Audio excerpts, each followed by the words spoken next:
అందరికీ నమస్కారం. Welcome to మనం టీవీ. నేను మీ పవన్ బెస్వాడ. మనతో పాటు స్టూడియోలో అందుబాటులో ఉన్నారు సీనియర్ జర్నలిస్ట్ కట్టా కార్తిక్ గారు. సార్ నమస్తే. నమస్తే పవన్. ఇప్పటికే భారతదేశంలో అతిపెద్ద మద్యం కుంభకోణం ఏపీలో జరిగిందనే వార్తలు వస్తున్న నేపథ్యంలో దీంట్లో విమర్శలు ఎదుర్కొంటున్న మిథున్ రెడ్డి ఇప్పటికే హైకోర్టులో ముందస్తు బెయిల్ కోసం వెళ్లారు. అక్కడ తిరస్కరించడం జరిగింది. రేపు సుప్రీంకోర్టులో కూడా ఇదే చొక్కెదురు కాబోతుందని వార్తలు వస్తున్నాయి. ఇప్పుడు ఆయన కోసం పోలీసులు గాలిస్తున్నారంటూ ఢిల్లీలో పోలీసులు వెతుకుతున్నారంటూ వాళ్ళ సొంత మీడియా సాక్షిలోనే కథనాలు వెలువడుతున్న నేపథ్యంలో అసలు వాళ్ళు తప్పు చేయకపోతే పోలీసు విచారణకు హాజరు కావడానికి అంత భయం ఎందుకు? ముందస్తు బెయిల్ వరకు వెళ్ళటం ఎందుకు? అసలు ఈ మిథున్ రెడ్డి వ్యవహారాన్ని ఎలా చూడాలన్నా? ఇప్పుడు మిగతా లిక్కర్ స్కాములకి ఏపీ లిక్కర్ స్కామ్కి చాలా తేడా ఉంది. మిగతా లిక్కర్ స్కాముల్లో మద్యాన్ని రేటు పెంచో, షాపుల యొక్క టైమింగ్స్ పెంచో, రకరకాలుగా డబ్బులు సంపాదించుకోవడానికి ఉపయోగించుకున్న లిక్కర్ స్కామ్లు అవన్నీ ఢిల్లీ లిక్కర్ స్కామ్తో సహా. అంటే ప్రభుత్వం యొక్క పాలసీని కొంత తమకు అనుకూలంగా మార్చుకుని డబ్బులు సంపాదించుకున్నారు. ఢిల్లీ లిక్కర్ స్కామ్లో అయితే కేజ్రీవాల్ అరెస్ట్ అయ్యాడు, నెల తరబడి జైల్లో ఉన్నాడు. తర్వాత మనీష్ సిసోడియా డిప్యూటీ సీఎం ఢిల్లీకి పనిచేశాడు. ఆయన అరెస్ట్ చేసి సంవత్సరాల తరబడి ఉన్నాడు.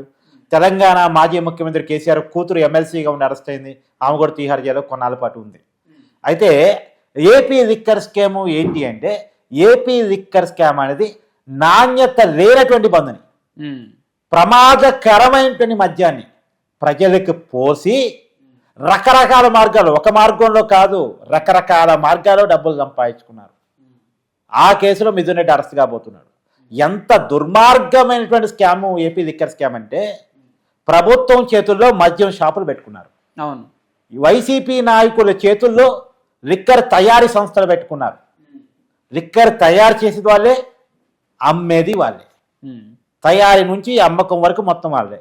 అన్ని క్యాష్ ట్రాన్సాక్షన్స్, అంటే డబ్బు క్యాష్ కొట్టు, మద్యం పట్టు. అంటే 1,06,000 కోట్ల వ్యాపారం జరిగితే దాంట్లో 99,000 కోట్లు దాదాపు మొత్తం క్యాష్. మొత్తం 1,370 కోట్ల రూపాయల ట్రాన్సాక్షన్ జరిగితే 99,700 కోట్ల రూపాయలు పూర్తిగా 99,700 చేంజ్, ఇంకా కోటి రూపాయలు ఓన్లీ డైరెక్ట్ క్యాష్.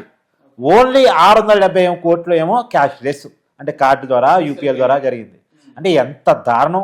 ఈ 99,700 కోట్లు అనేది క్యాష్ అనేది మనకు చూపిస్తున్న లెక్క. వీళ్ళు వసూలు చేసిన లెక్క కాదు. వీళ్ళు వసూలు చేసిన లెక్క వేరు. వీళ్ళు రికార్డులో 99,000 మేము మద్యం ద్వారా సంపాదించామని రాశారు. ఎందుకు? ఒక్కొక్క ఎంఆర్పి మీద ఎంఆర్పి 500 ఉంటే వీళ్ళు 700 అమ్ముకున్నారు. రికార్డులో 500కి అమ్మేమని రాసుకున్నారు. డబ్బులు కదా, ఎవరు చూసిండు? అవును అవును. క్యాష్ లెస్ అయితే డైరెక్ట్ అకౌంట్, గవర్నమెంట్ అకౌంట్లో పడిపోతాయి. దాన్ని చేయడం లేదు, మర్మం చేయడం లేదు. కానీ 500 బాటిని 700కి అమ్ముకొని 500 తీసుకున్నాను రాసుకుంటే ఎవడు చూసిండు కాక. తర్వాత ఇదొక రకమైన కుంభకోణం. తర్వాత 7 ప్రతి షాప్లో 6 పనిచేస్తున్నారని చెప్పారు. 6 పనిచేస్తున్నారని చెప్పారు. దాంట్లో 9 సేల్స్ మెన్స్ అని చెప్పారు, ఒకళ్ళేమో అకౌంటెంట్ అని చెప్పారు, ఒకళ్ళేమో సూపర్వైజర్ అని చెప్పారు. కానీ ఏ షాపులో 6 పని చేయలేదు, 9 కంటే ఎక్కువ పని చేయలేదు. మరి 6 జీతాలు ఇచ్చారు కంటే మిగతా 2 జీతాలు ఎవరి జేబుల్లోకి వెళ్ళాయి. 6 జీతాలు డ్రాయిని ఇచ్చింది మాత్రం 9. అంటే ప్రధానమంత్రికి 3 అంచెల భద్రత లాగా వైసీపీ ప్రభుత్వంలో మద్యం షాపులకు 6 అంచెల భద్రత. ఇది ఎలా అనుకోవాలి దీన్ని? అంతే. అంటే ప్రతి షాపులో 2 పేరు మీద ఎవరూ లేకుండా, మనుషులు లేరు, శాలరీస్ లేవు, కానీ ఆ పేరుతో డ్రా అయిపోయింది. ప్రతి షాప్లో 2-3 పేరుతో డ్రా అయిపోయి ఎవరి జేబులోకి వెళ్ళిపోయినాయి. ఇందాక నేను చెప్పినటువంటి దొంగ లెక్కలు ఒకటి, ఇది ఒకటి లెక్క. ఇదంతా పక్కన పెడితే ఇందా నేను చెప్పాను కదా, తయారు చేసేది వాళ్ళే, అమ్మేది వాళ్ళే అని. ఏ బ్రాండ్ తయారు చేస్తారో వాళ్ళు ఇష్టం, ఏ పేరు పెడతారో వాళ్ళు ఇష్టం. ఏ పేరు పెడితే తయారు చేసినప్పుడు ఉట్టి పవన్ అని పేరు గుర్తొచ్చింది అనుకో, పవనాలు బ్రాండ్ అని పెట్టేస్తారు. వాళ్ళు ఇష్టం వచ్చిన పేరు, 3 క్యాపిటల్స్ ఒకటట, అమరావతి స్పెషల్ స్టేటస్ ఒకటట, ఇలా వాళ్ళకి ఇష్టం వచ్చిన పేర్లన్నీ పెట్టేసి మద్యం తయారు చేసి ఇది మద్యం అని చెప్పేసి ప్రభుత్వ మద్యం షాపుల్లో అమ్మారు. ఎంత దుర్మార్గం ఇది! ఇప్పుడు ఈ మద్యానికి ఎవరి జబ్బుల్లోకి పోయి డబ్బులు పోయినాయి. మళ్ళీ ఈ మద్యం రేటు తక్కువ అంటే మా ఊరు రేటు కంటే చాలా ఎక్కువ. ఎందుకు రేటు పెంచామని ప్రభుత్వాన్ని అప్పుడు నువ్వు అడిగావనుకో, మద్యం తాగే వాళ్ళ సంఖ్యను తగ్గించడానికి మేము రేటు పెంచామని చెప్పారు. కాదు, మద్యంలో లాభం పెంచుకోవడానికి రేటు పెంచారు. ఏంది? ఇదేమి మంచి కంపెనీ మద్యాన్ని అమ్మారా? నాణ్యమైన మద్యాన్ని అమ్మారా? నేషనల్ మద్యాన్ని అమ్మారా? కాదు కదా, లోకల్ బ్రాండ్ అమ్మారు. లోకల్ బ్రాండ్లు అమ్మి, చీప్ బ్రాండ్లు అమ్మి క్వాలిటీ బ్రాండ్కు ఉన్న రేట్ల కంటే ఎక్కువ రేట్లు పెట్టారు. అన్న ఇక్కడ మిథున్ రెడ్డి వ్యవహారం చూస్తే విచారణలోకి వెళ్ళక ముందే ఆ ఎంట్రీ ఇవ్వక ముందే ముందస్తు బెయిల్కు వెళ్తున్న ఆ విధానం చూస్తుంటే అంటే ఈ మద్యం కుంభకోణంలో తన హస్తం కూడా ఉందని తనతో తానే చెప్పకనే చెప్పాడా ఒప్పుకున్నాడా అని అనుకోవచ్చా? ఇక్కడ చాలా కీలక విషయం.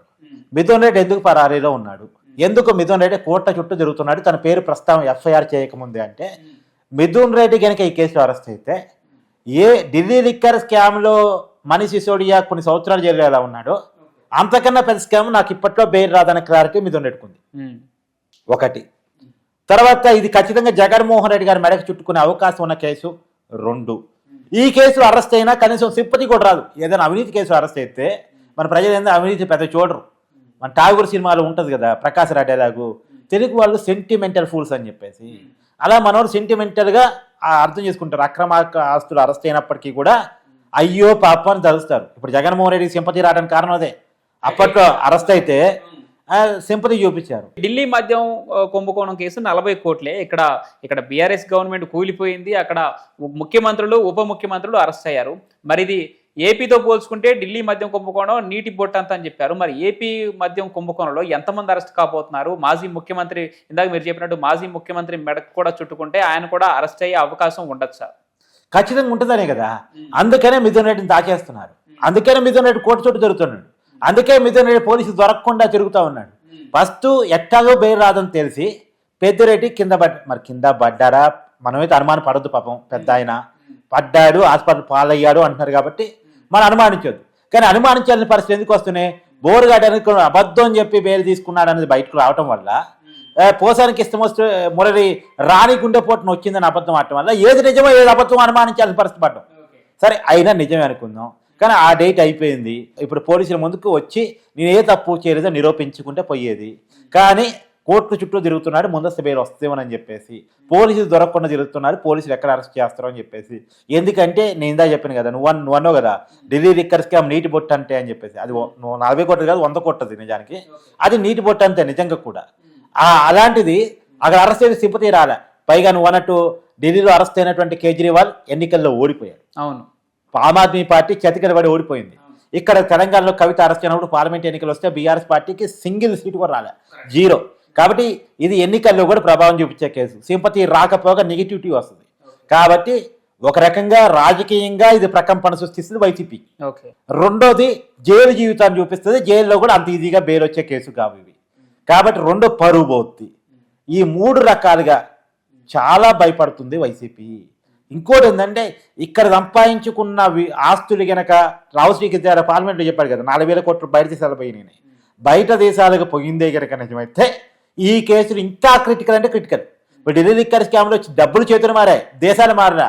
కానీ ఈ ఏపీ లిక్కర్ స్కామ్లో డబ్బులు దేశాలు మారాయని చెప్పేసి లావు శ్రీకృష్ణదేవరాయలు అనేటువంటి పాత వైసీపీ ఎంపీ, కొత్త కూటమి ఎంపీ, ఆయన పార్లమెంట్లో లోక్సభలో చాలా క్లియర్గా చెప్పిన మాట. అదే కనుక తేలితే దుబాయ్కి 2,000 కోట్లు పోయాయి, ఆఫ్రికా 1,000 కోట్ల రూపాయలు పోయాయి కనుక తేలితే, అంటే మొత్తానికి 4,000 కోట్లు దేశాన్ని దాటించిందని ఆ విషయం కనుక తేలితే ఇది మరింత ప్రమాదకరమైనటువంటి కేసుగా తయారయ్యే అవకాశం ఉంటుంది. జగన్మోహన్ రెడ్డి గారు అప్పుడేమో 16 నెలలు 15 నెలలు జైల్లో ఉన్నాడు. ఇది 16 నెలలు 15 నెలలు కాదు, 16 సంవత్సరాలు 17 సంవత్సరాలు జైల్లో ఉండే పరిస్థితి వచ్చినా చెప్పలేము. అంటే అంత పెద్ద కేసుగా తయారయ్యే అవకాశం ఉంటుంది. సరే బెయిల్ వస్తే ఏదో స్టేజ్లో బెయిల్ వస్తుంది కాదనేది కాదు, కానీ కేసు తేలితే మాత్రం చాలా ఇబ్బందికరమైన పరిణామాలు ఉంటాయి. Right, thank you so much అన్న.